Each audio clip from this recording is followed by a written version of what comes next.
Hello student, आज हम लोग पढ़ेंगे पाठ 1 हमारी भाषा। तो यहाँ पे दिया हुआ है, राधा क्या तुम सुबह मेरे साथ सैर को चलोगी? हाँ दादी माँ, मैं आपके साथ चलूँगी। यहाँ पे देखिए, जो दादी जी हैं वो राधा से पूछ रही हैं कि राधा क्या तुम सुबह मेरे साथ सैर को चलोगी? तो राधा कह रही हैं कि हाँ दादी माँ, मैं आपके साथ चलूँगी।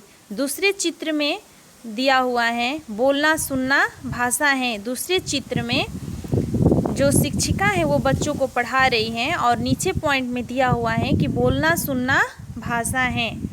अब देखिए, तीसरे चित्र में दिया हुआ है पढ़ना लिखना भाषा है। और फोर्थ चित्र में दिया हुआ है, चौथे चित्र में दिया हुआ है कि संकेत करना भाषा है। अब देखिए, नीचे दिया हुआ है कि बच्चों, ऊपर दिए गए सभी चित्रों में अलग अलग ढंग से हम अपनी बातें दूसरे तक पहुंचा रहे हैं और दूसरों की बातें समझ रहे हैं। अतः हमने जाना कि मन की बात को सवाल जवाब के द्वारा बोलकर, सुनकर, पढ़कर, लिखकर और संकेत द्वारा समझाना भाषा है। अब देखिए, पॉइंट दिया हुआ है कि हिंदी हमारी राष्ट्रभाषा है। इसी आप लोग कॉपी में नोट कर लीजिएगा और इसे याद कीजिएगा। हिंदी हमारी राष्ट्रभाषा है। नेक्स्ट पॉइंट है कि बोलने का वरदान ईश्वर ने मनुष्य को दिया है। अब देखिए, काइंड्स ऑफ लैंग्वेज यानी भाषा के रूप। भाषा के 3 रूप होते हैं, मौखिक भाषा, लिखित भाषा और सांकेतिक भाषा। तो सबसे पहले हम लोग पढ़ेंगे मौखिक भाषा।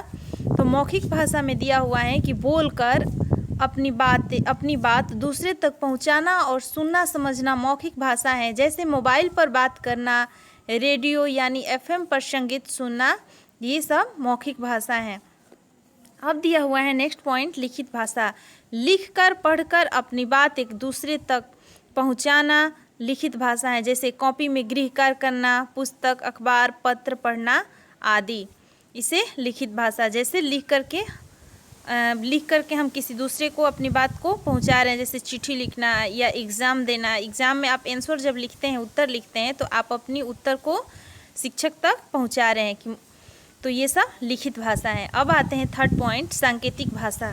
संकेत या इशारे से अपनी बात दूसरे को समझाना तथा दूसरे की बातों को समझना सांकेतिक भाषा है। जैसे ट्रैफिक सिग्नल, रेड लाइट, शौचालय के चित्र, यातायात के चिन्ह आदि। अब देखिए, यहाँ पे 2 पॉइंट दिया हुआ है, इसे आप लोग समझिएगा, मैं पढ़ रही हूँ और ध्यान दीजिएगा। विश्व में अनेक भाषाएं बोली जाती हैं। विश्व में अनेक भाषाएं बोली जाती हैं, जैसे अंग्रेजी, रूसी, जर्मनी, उर्दू, चीनी आदि।